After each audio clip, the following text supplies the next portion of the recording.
And in reality, it was just somebody wanted to listen to some good music, and that's fine. All right, you guys. Dove, I see you here. And up and there goes our YouTube on YouTube. There we go. All right, you guys. Dove, there we go. I don't like the way they do that, but I don't know what to do about it. So there we go. Anyway, hello, hello, hello. Welcome, everybody. And I'm just going to turn it on over to you, Dove. And you know where we are? yes, I do. As a matter of fact. So I'm just going to go ahead and that is one thing I did ahead of time, went and made sure I knew where we were at. So I wouldn't have to do that right now. That's always kind of a little bit of confusion and excitement. We're just starting here, uh, chapter 25, section 7, the Rock of Salvation. And you know, it's really interesting because what I was playing on Pal Talk was a recording of this group from January. And you know, I was looking back, I realized, you know, this group has been going on since November or December. Um, so it's pretty amazing. And we're, you know, looky here, we're on section 7, although we did go through section 9 first. So we kind of went a little bit around. Anyway, I'm going to turn the mic over to you, Dove, and um, it's your room. Okay. Thank you all for being here, for joining in. And we are on chapter 25, the justice of God, the rock of salvation, which is chapter 7. Yes, there are 9 chapters, and we'll probably do the 9th chapter again once we get to it. The rock of salvation, I'll start it off, unless somebody wants to do some reading. Does anyone want to read it all? If not, I'll start it off. Yet, if the Holy Spirit can commute each sentence that you laid upon yourself into a blessing, then it cannot be a sin. So, if the Holy Spirit sees us as perfect, sin is impossible. But if you listen to the ego, he sees us basically, his ego sees us as a sinner because he sees us as separate from God, and that's the only sin there is, to be separate and apart. Sin is the only thing in all the world that cannot change. It's immutable, and on its changelessness, the world depends. The magic of the world can seem to hide the pain of sin from sinners, deceived with glitter and with guile, yet each one knows the cost of sin is death. And so it is, for sin is a request for death, a wish to make this world's foundation sure as love, dependable as heaven, and as strong as God himself. Of course, all of those are untruths. They're all false lies. The world is safe from love to everyone who thinks sin is possible. So if you see the world as real, you believe in opposites, conflict, differences, and that's what sin is. If you recognize that the world is just a screen, it's a place we come to learn lessons, then everything that I, the guilt teaches that, well, people are guilty, of course, they should be punished, of course. None of that really means anything because you realize that projection makes perception. And if I see guilt anywhere, it's my own guilt. That's why forgiveness is the only thing that I really need. Because forgiveness shows that I'm doing this to myself.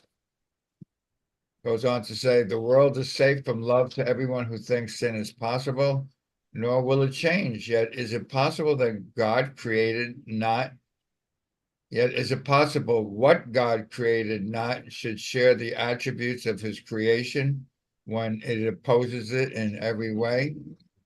So basically, it's saying that this world is the opposite of our home. This is not our home. And as long as I believe it's real, I'm not going to be at home. I'm going to be in a world of a place where I'm waging war against myself. Chapter 23, the war I wage against myself. So forgiveness shows that I'm doing this to myself. That's the secret of salvation. And the only purpose for this world is to remember the truth. That's what salvation is. That's what salvation is, remembering the truth. This I'm here, but I am not from here. And he tells you that in many places. My favorite place is chapter 6, section 2, paragraph 5. He says, how else can you be happy in a world that you made to be unhappy in, unless to recognize that you are not here? And the truth is, we are not here. The body, the costume, the mask is here, but we never left home. Are there any thoughts on that? Any questions? Anyone have anything that pops up for them? Rafi, go ahead. Yeah, the strongest thing is what's been coming up for me for the last, maybe a week now, is the fear of the pain of separation. And since the ego can't discern or discriminate what is separating from what, it uses the world picture, the dream, as the thing that it feels separate from. I'm separate from them. I'm separate from this. I don't belong here. I want to belong there. I got to do this. I want this. I need this from them. I don't have this. I got to get it from them. What if they kill me? Blah, blah, blah, blah. And all that crazy mind activity is just coming from a false concept of that I'm separate. And if we go along with that separation, then we're caught up in trying to get stuff out of this dream world, out of this mirage that's satisfying, and that's impossible. But you let go of the fear of separation, which is not only a concept but a feeling, then you can be, or I can be, just put it my own experience, then I can be at peace with the truth of what I am. And I have been working on that for days now. And as a result, this morning, I experienced maybe a couple of hours of such joy, such bliss, inexplicable, uncaused, the reality of being, simply because I let all of that stuff go. So it was, and this is a great reminder of that. Very good. Thank you. Yeah. As you're speaking, what comes up for me is that section, I think is one of the most powerful sections in the course, chapter 18, section 7. I need do nothing. The ego thinks I need this. I got to do this. If I don't do this, so the ego is always into doing. And as you always remind us, Rafi, we are human beings. We are beings, not doings. And it's not me, it's the Father that's working through me. Okay, that divine presence that flows through us, as expresses as us, is taking care of everything. You just get out of the way and let it do it, and then put the thinking to quiet. Then the realization strikes home very clearly, and I'm incredibly grateful for it. Very good. It's like when you go to a really good movie, it's with all kinds of things going on, people killing each other, but you're in the audience. You're sitting. You bought a ticket, and you're watching a movie. I need do nothing. Hey, I'm here, but I don't have to do anything. I don't have to shoot anybody. I don't have to be afraid. I'm watching a movie. Okay. Are there any other thoughts? Yeah, Deb, I was just as we were reading, as you were reading through this, and I was, thinking about, what he's really saying here. It reminds me of something I saw a minister on TikTok this weekend, and he was just so very clear. Oh my goodness, I was just blown away by the way that this guy, he was an evangelical minister, and he was saying, why are Christians getting involved in politics? Because politics is of the world, and Jesus is not of the world. There is no politician that represents Jesus. There's no political party that represents Christ. Even the belief in that politics somehow or the other has anything to do with you and your life is a belief in exactly what we're talking about here. That what is changeless, which is the mind of God, can be changed by something that's done here in the world. And that somehow or the other, getting involved in things here in the world, you're just denying the truth about what is real, what we are. And I was kind of really blown away by it, and really had to think a lot about it, because I myself have gotten involved in thinking about this would be better for the world, or if this happened it would be better for the world, when in reality Jesus is not asking me what's better for the world. Jesus is asking me what is better for your soul. What is better uh, for the sonship, which has nothing to do. I mean, all we're doing getting involved in the world is getting involved in death, and the mechanics of death and how death works, and trying to stop it or slow it down or change it or make somebody else die instead of me or my but I mean we're really conflicted. And I think this is what he's talking about, is that you can't be conflicted in your belief. You have to know that the one thing that's real can commute each sentence that you laid upon yourself into a blessing, so it can't be a sin. The Holy Spirit has the ability to take care of everything. And even though we who know this and believe this and talk about it all the time still say, oh, but yes, the economy. Oh, but what about the election? Oh, but what about, that's not our business. That's not our business. And, that's, I'm, I'm just seeing, this is what Jesus is telling us. Sin is not your business. Get out of it. The world that is not caught up in sin is a blessing, and that's what we're here for. Anyway, that's my thoughts about that. Okay, yeah, I saw the same thing. And first of all, religion believes in guilt. The world is a place where you come if you believe in guilt. If I didn't feel guilty for the belief in separation from my father, I wouldn't be here either. So the world is a place where guilt is the main actor. And of course, religion certainly believes that people are sinners, that they should be punished. And, so I don't have to go there because we all know that. Listening to Ken Wapnick is always wonderful because he closes it right up. And there is no world. Why are we talking about the world? There is no world. And as I train my mind to recognize there is no world, and for those people who say, well, where does it say that in the course? It's in lesson 132. I loosed the world from all that I thought it was. Paragraph 6, it says, there is no world.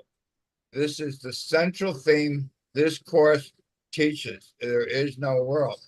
So it isn't whether we're doing good things or bad things, or there is no world. What am I talking about? That's why. That's what that preacher was saying. He was saying, why are you getting involved in the world? That's not your focus. Yeah. I also saw another video, which I put as one of my stories on TikTok. It's a much longer one. It must go on for 3, 4, 5 minutes. The guy seems to be a stand-up comedian who talks in poetry, really amazing. And what his bottom line is, I do things because this world says I'm not good enough.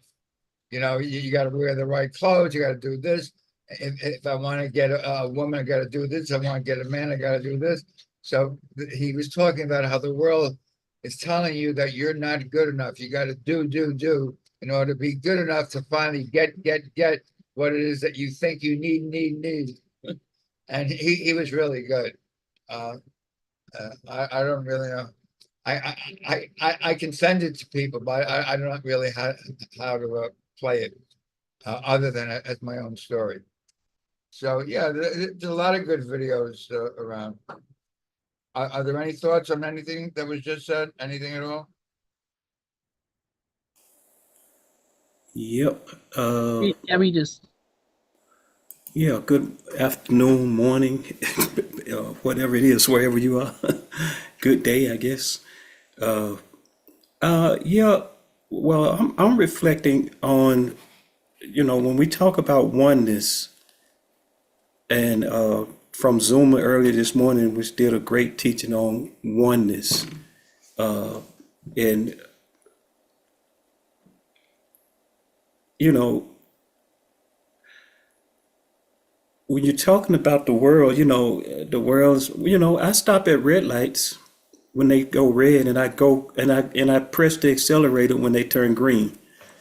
But that doesn't mean I'm confused about who I am in the world. The world. Kenneth Wapnick says, "I trust my brother who is one with me. I don't trust his ego." So the world is made up of egos. So if egos, I live in a house. My house is in a neighborhood. My neighborhood is in a community. My community is in a city. My city is in a state. My state is in the United States. That's just what it is. And egos may be running it, and certain egos tend to go one way, and other egos go other ways, and other egos go other ways. But I can participate in politics and not be confused. I can vote for what I think is best for the house I live in the city I live in the state I live in, and for people in bodies in those states. That doesn't mean I'm confused about the world or who I am, because they're egos. Egos are in charge. Egos are mayors. Egos are city councilmen. Egos are presidents and congressmen. And the course, as I said this morning, even this what we're reading is personal. Even the New Testament says, work out your own salvation, your own, with fear and trembling, not everybody else's. When I'm reading this, it's for me. So and you think about Helen, you think about the people that the course was initially trying to help and who it was channeled through. If I'm out of peace, if I'm worried about the state of the world, and I am completely out of peace, and then I'm reading this is giving me an alternative and an option and a truth to know that I'm more than this. That all this fear and panic that may be robbing me of peace, which that's the purpose of the Course in Miracles, is for the attainment and the keeping of peace. Then I can lean into this writing, and I can take it, and I can relieve myself of the fear, the rage, the panic, the anxiety, or whatever disempowering emotion or ideas I may be having. But is not to say that, oh, the world doesn't exist, so I don't have anything to do with the world. I'm living in it. We own a computer. We looking in a laptop. We're gathering here through the World Wide Web. So I just think we have to understand when we're reading, wherever we're reading from, it's me, oh Lord, standing in need of prayer. It's not this outward projection on how everybody else is thinking and what everybody else is believing, but it's what am I believing right here, right now, that's robbing me of my peace, that's costing me my peace. What thought and belief or belie if doves teach us am I holding on to right now? If I think, oh, right now it's all Donald Trump and he's going to win and that's going to be the end of me and my finances and my well-being, then I can lean into this truth and I can release, I can relax, and I can let go. And if I'm at peace, then the world is at peace. It's not me trying to project a thought or ideal onto the world so that the world will have peace, but it's me. Let peace on earth, let there be peace on earth, and let it begin in me. So I just think it's important that as we talk about these things, that we understand, in regardless of what some theologian is saying about whether one church is participating in politics and the other church don't think you should. I am holy. Be ye holy that I am holy. There's, as I said this morning, there's no secular. There's no, where's the separation? Oh, this is holy, this isn't. For me to sit in this room and discuss A Course in Miracles is spiritual, but for me to go out and get some signatures to sign to try to keep women's bodies their rights instead of the government, then now I'm believing in the world. No, I may be participating, but I participate in the world every time I drive a car. I participate in the world every time I go to the grocery store and buy food and put money in the bank and take money out of the bank. So I think it's just important to understand that these principles and these truths, and I believe they are truths that we're reading, they are for our internal work and for our internal peace. And the salvation that I bring to myself, I bring to the world. Thanks. Okay, thank you, Regis. Yeah, while you're sharing, what comes up for me is I look at this world as a classroom where we come to learn lessons. I mean, there's no problem with coming to a classroom to learn lessons. I just don't I used to take things very seriously. I used to worry a lot. I just don't worry or take things seriously anymore. That doesn't mean it doesn't come up for me, but I look at it and I smile and laugh. Rafi, your hand is up. Well, it was, but I took it down because Regis covered it. What I was going to say, Regis covered it perfectly. So the other thing is that, the truth of our infinite self is God or love. And that love is unconditional. So it doesn't judge and it doesn't condemn. So if it doesn't judge and it doesn't condemn, then we shouldn't either, because we're made of that same love, that same power that I heard it said before, the same power that rose Jesus from the dead and parted the Red Sea, is that power is in us, and that is in a love that is beyond all understanding.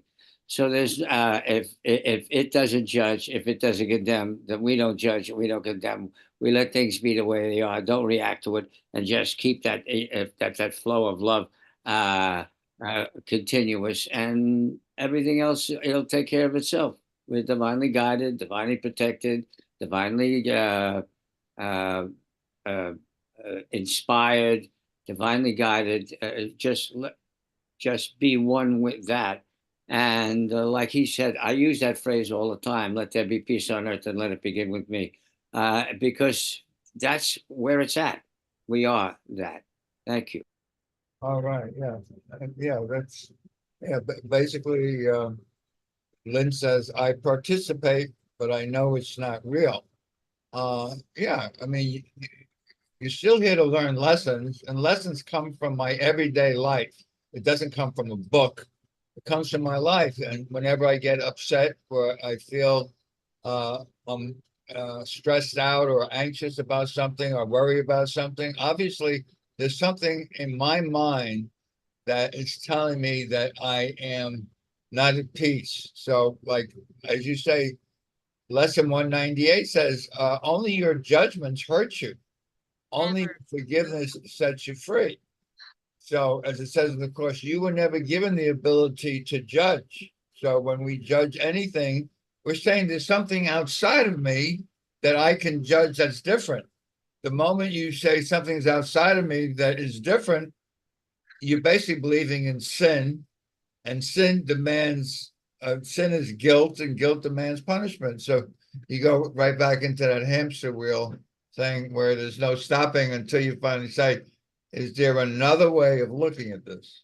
Once you say that, you're asking to see it differently. And you know, I always say the course starts when you say, above all else, I am determined to see things differently.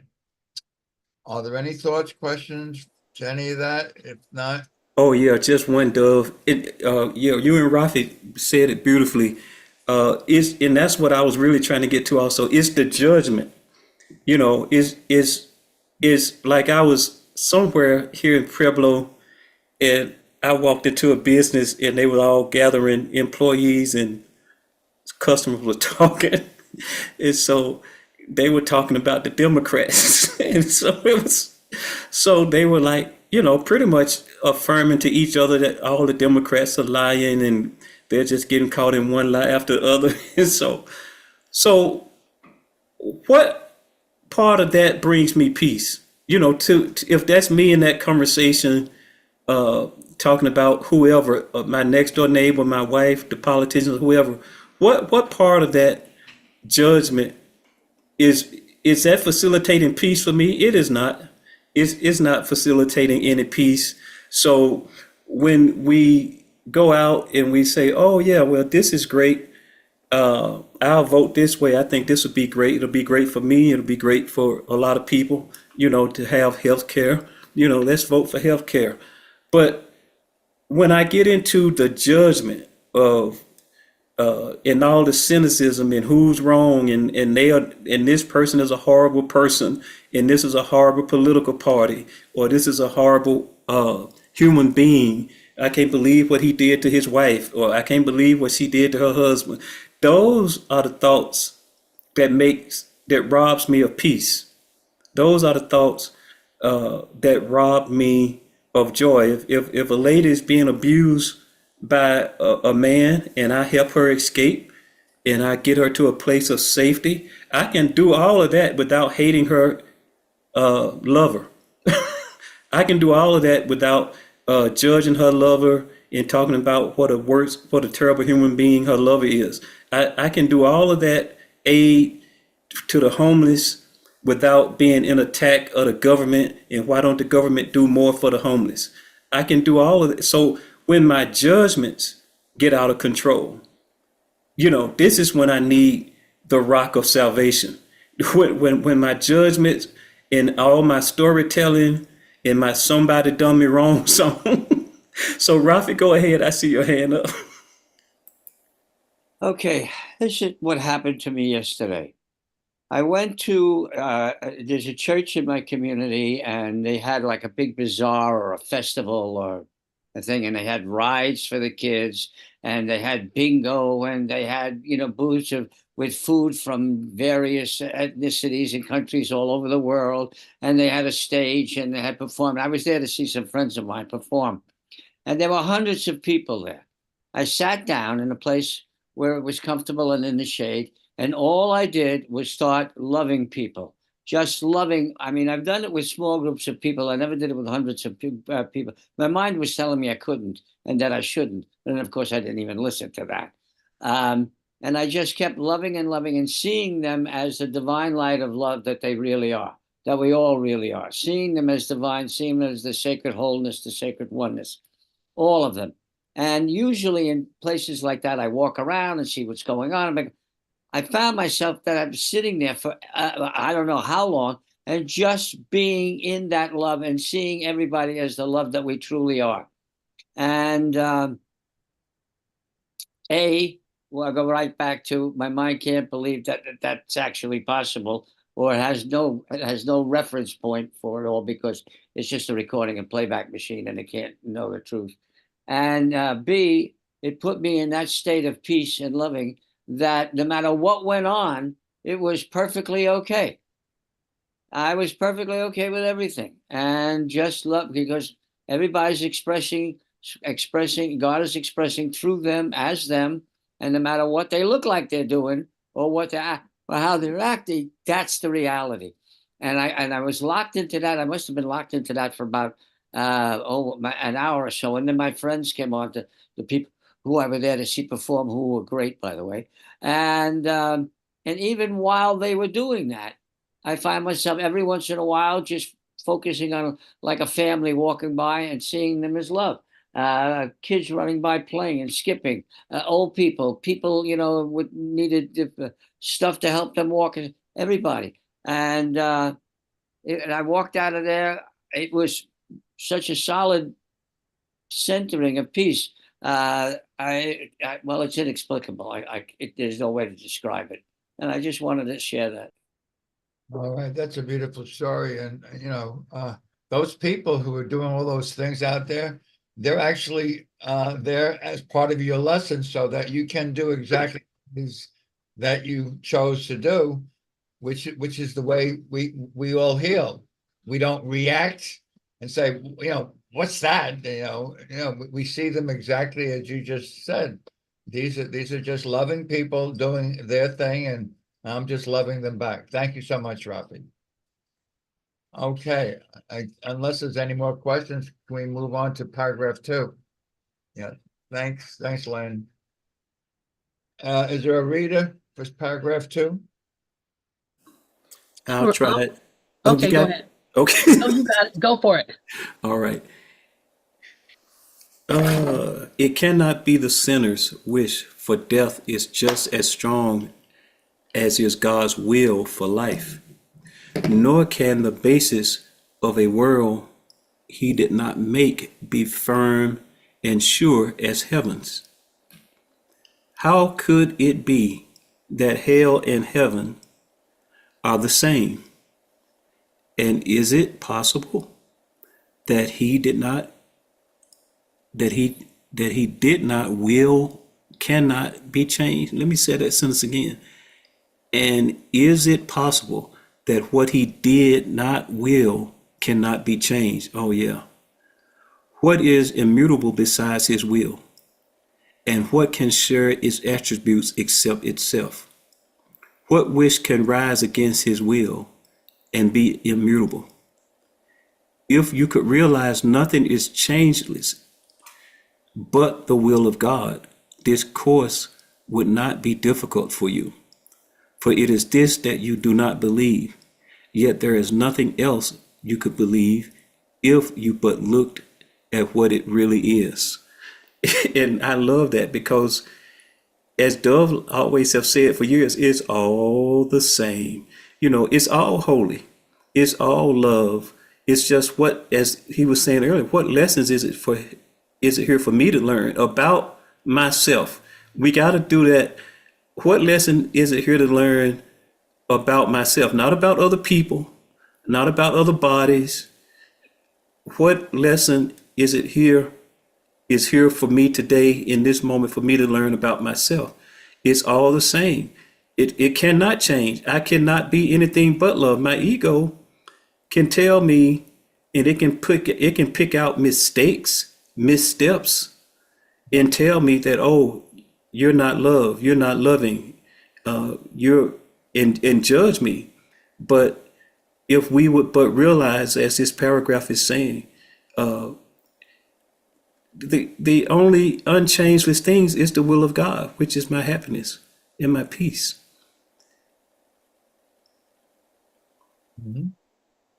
Okay, thank you for that, Regis. Yeah, the line that sticks out for me, it says, if you could realize nothing is changeless but the will of God, this course would not be difficult.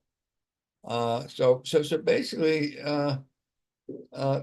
anything that changes is of the ego, because ego lives in time, and in time everything changes. I'm born, I live, I die, but the will of God is changeless, and we all know what the will of God is. Lesson 101.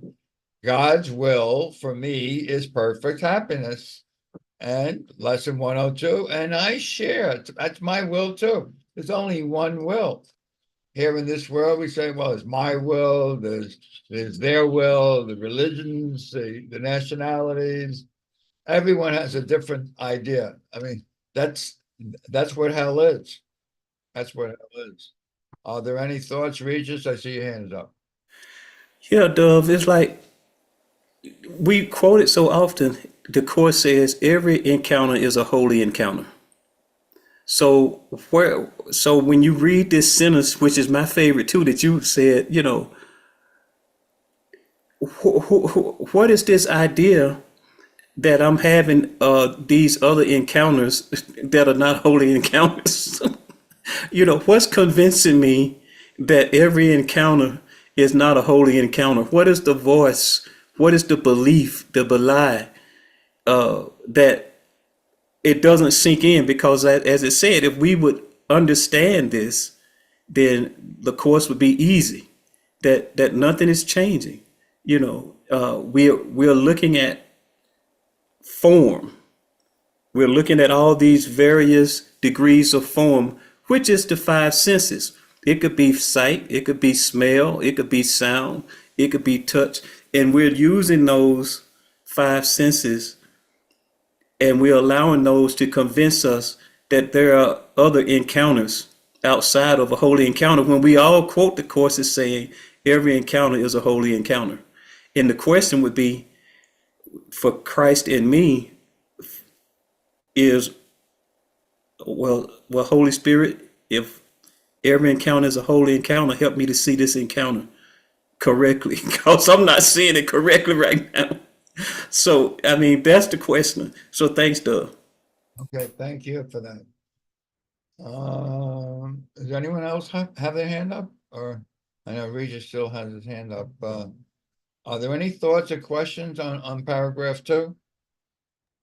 Anyone at all? Yeah, I just wanted again to look at it from like a common sense point of view, because if God's will for me is perfect happiness, then that's his only will. And anything else that I think, could change his mind.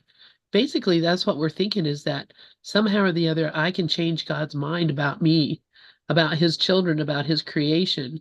And as a parent, I can guarantee you, for me, there's nothing that's going to change my mind about my children. I I've known them my whole life. I love them. They're wonderful the way they are. They make mistakes. I don't care. I love them. I will do anything for them. I will never leave them. I will do anything I can to help them whenever they need help. That's me. Am I better than God? No. Am I more loving than God? No. Am I a better parent than God? No. So how could I believe that anything other than his will for my perfect happiness could be true? I mean, how could I believe that he could not love me? How could I believe? Because that's really what if you come up and thinking that sin could be true, and the world that we see could be a reality, that basically comes up and says, well, God really doesn't care. God doesn't love me, God doesn't care, and God is not paying attention. But God does love me, God does care, and God is paying attention. And so, the only other alternative has to be that what I think is other than God's will is just a made up story in my mind. And if I could just realize that at all times, no matter what seemed to be happening, and remember, God loves me, that would completely shift my entire relationship to what is happening in my life and happening in the world and happening everywhere. Just knowing that, the only thing that's real is God's love. Anyway, that's what I have to say. All right. Yeah, as you're talking, what comes up for me is most of us, thank God, can do that in our own family because we do love our children. And so it's kind of easy when you keep it within the family. I think that why the world looks the way it does is that fear, which is the other emotion. Jesus says there's only 2 emotions. One is love and the other is fear.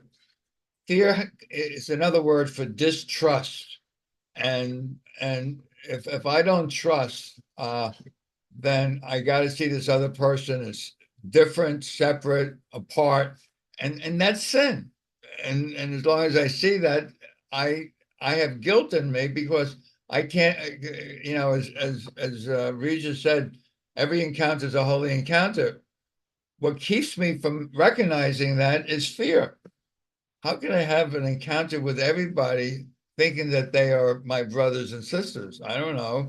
Uh, we are afraid. We are afraid to let go and let God.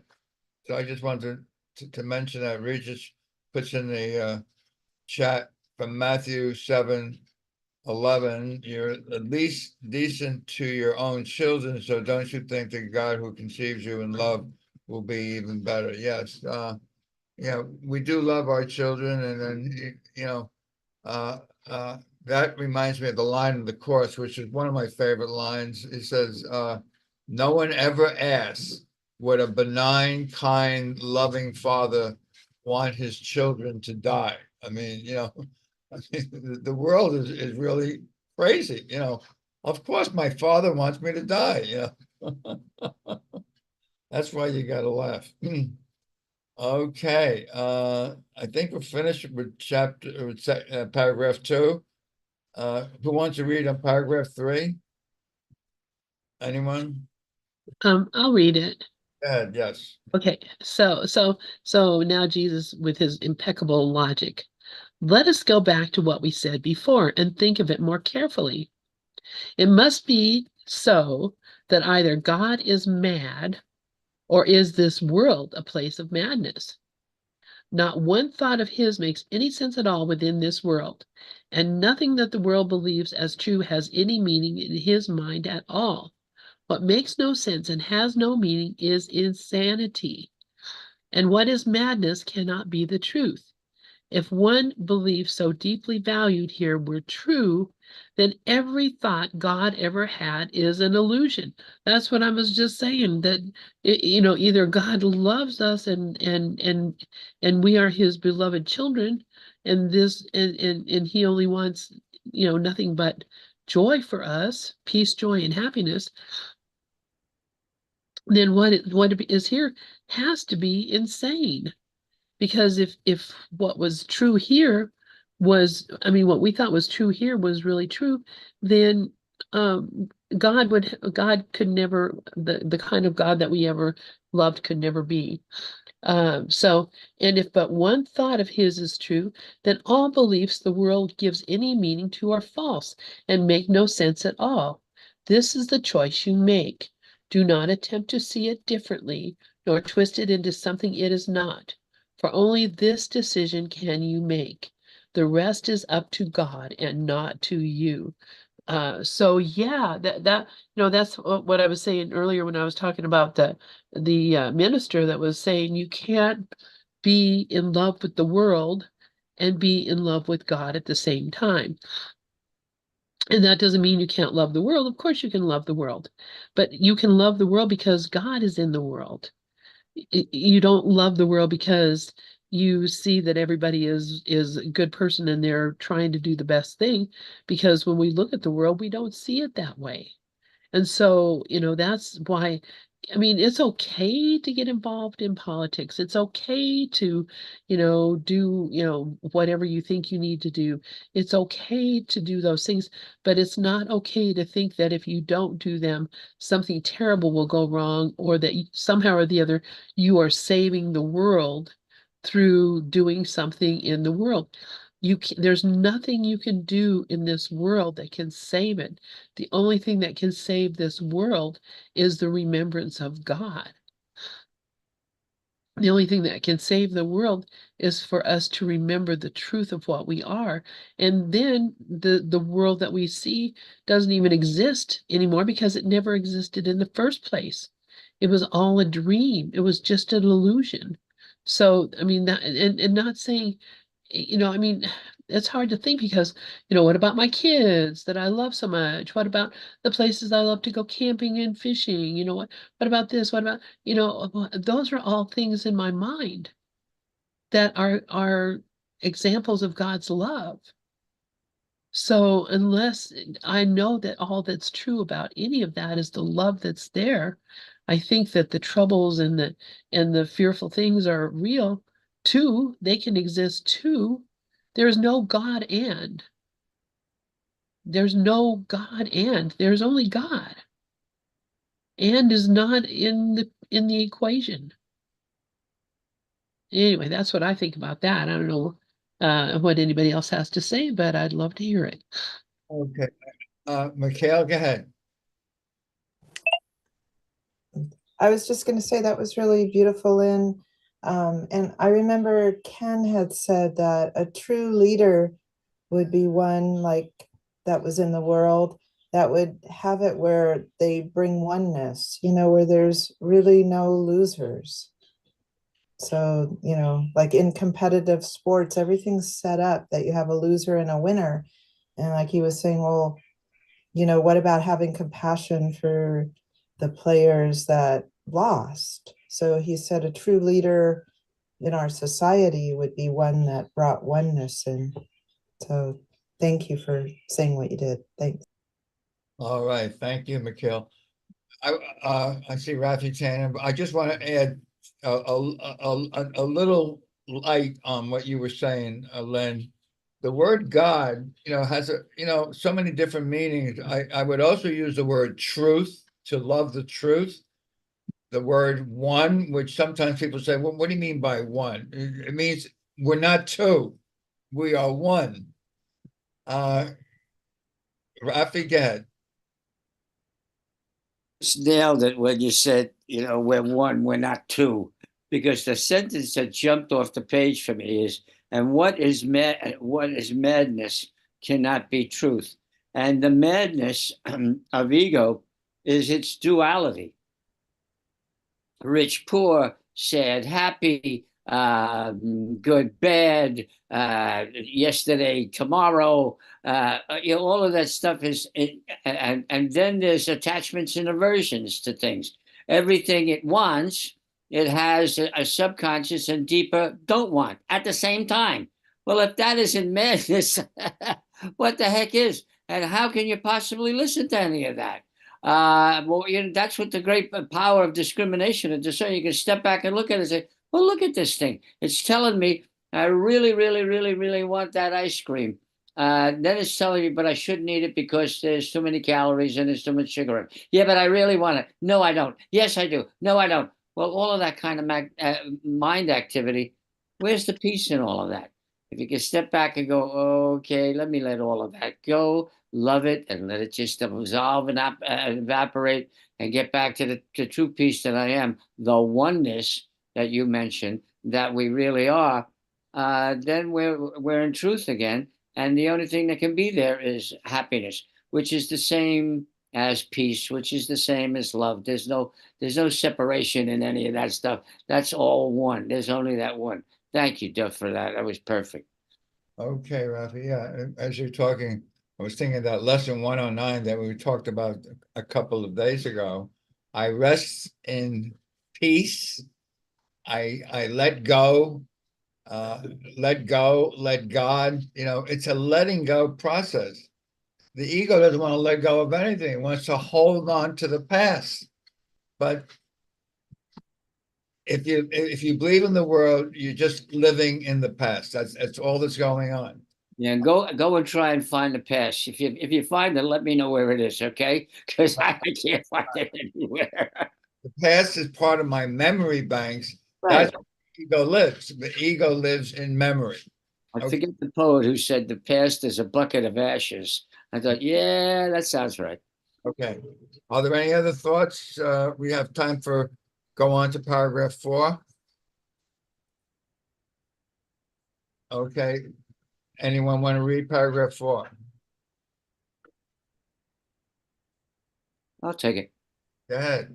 To justify one value that the world upholds is to deny your father's sanity and yours. Amen.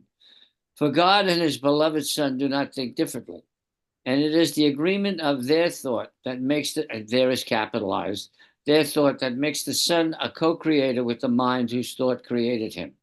So if he chooses to believe one thought opposed to truth, he has decided he is not the Father's Son because the Son is mad and sanity must lie apart from both the Father and the Son. Wow. This you believe. Woo.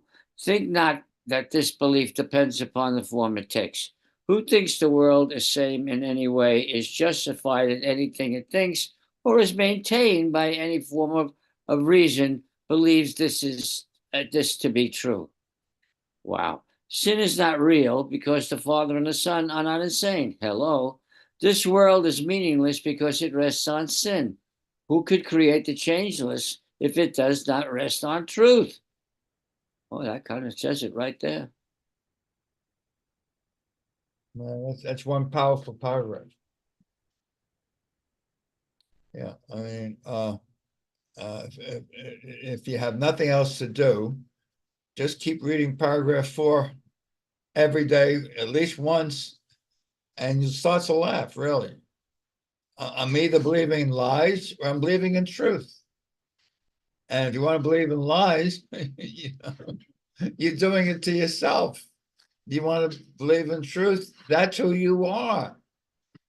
I am the truth. Thank you very much, Rafi. Are there any thoughts, questions on this paragraph? It seems to be one that's a keeper if you want to, kind of just look at it once a day. I think it could be helpful. Yeah, I was just going to say that where it says, who thinks the world is sane in any way is justified in thinking anything it thinks or is maintained by any form of reason, believes this to be true, believes that that love is conditional, that salvation is conditional, that there is uh, something that we can do to fix the world, or that there's something in the world that's redeemable. But there's nothing in this world is redeemable because it's all symbols of death. And even the things that you love, your children, whatever, that from the moment your child is born, you know that there's going to be a day when either you're going to face their death or they're going to face your death. And you're going to have to deal with that loss, that permanent exclusion from each other. To think that God would ever allow that or encourage that in any way at all, that we could think that way. It basically is saying that there's no hope for anybody. So if you think that there's anything in this world that is approved by God, and of course you're going to say, yeah, but what about the sunsets and the roses and the babies and all that, those are all symbols of death. Every one of those things is a symbol of death. The only thing that's real about them is the love. So, that's what we have to just stop looking at. This world is seeming that somehow there's any part of it that we want to take with us. That's all I have to say. And Sharonda has her hand up, and then Rafi. Hey, would you guys be okay with me reading this paragraph again? Sure, Absolutely, please do. Thank you. Here goes. To justify one value that the world upholds is to deny your Father's sanity and yours. For God and his beloved Son do not think differently. And it is the agreement of their thought that makes the Son a co-creator with the mind whose thought created him. So if he chooses to believe one thought opposed to truth, he has decided he is not his Father's Son because the Son is mad, and sanity must lie apart from both the Father and the Son. This you believe. Think not that this belief depends upon the form it takes. Who thinks the world is sane in any way is justified in anything it thinks or is maintained by any form of reason believes this to be true. Sin is not real because the Father and the Son are not insane. The world is meaningless because it rests on sin. Who could create the changeless if it does not rest on truth? That's all. Hey, thank you. Okay, thanks for rereading that. And Regis put the entire thing in a picture format, which is in the chat, and I just posted it on ACIM Gather for A Course in Miracles on Facebook and on Open Minds, and I will continue to keep posting it. It's a wonderful paragraph from A Course in Miracles. Thank you so much for rereading it first. Anyone have any thoughts or questions at all on this? Rafi, did you still want to say something? Go ahead, Rafi. I'm sorry. Yes, one of the things that keeps jumping out at me that this paragraph is how many times the word think comes up. And if you're thinking, you're using your ego mind. And if you're using your ego mind, you're caught up again in this world, and you're creating stuff that then the mind judges and has to deal with. And because we think in pictures, we don't think in words. If I say fall down, you get a picture of somebody falling down. You don't get a picture of word fall down. So that picture gets projected. And then you have to deal with that projection. And the only thing that deals with it is an ego mind that projected it in the first place. And then it evaluates it, it judges it, it wants to protect itself from it, or it wants more from it. And you keep caught up in it. And there's no peace in that. There's no reality of peace in that. There's no love. There's no happiness in any of that. That's just pure mental activity that just keeps repeating itself like a machine. Like somebody once said, the mind is like a recording and playback machine. All it does is self-reference itself and going on and on. There's no reality in that. Just like there's no reality in the dream that we're looking at. It's a great lesson. It's perfect. We can learn a lot from it, but it ain't real and it ain't us. And so that's all I just wanted to share. Thank you. Yeah, I mean, basically, as Rafi is saying, you either accept the truth that I and the Father are one and the same, and all my brothers and sisters are one and the same, or you're listening to eons and eons of where's God, and I don't know about those people over there. They don't seem to be like me. So after eons and eons of listening to lies, we have really become a puppet. And you might say the world is a puppet show and the ego is the puppeteer. You want to turn that around? Take a look at paragraph 4 of chapter 25, section 7, at least once a day, and read it. So until you're finally laughing at the things you used to believe in. I think we're just about at the end. Are there any thoughts or questions on any of this? Anything at all? We sure have time for another question or anyone want to add anything? Just my complete and utter thank you for this beautiful session. Thank you all for being here, for joining in. And we're here, as you know, every Monday tonight at 7 o'clock. We do have Amy Anderson. I see Susan Michelle here, so it's time for Susan and probably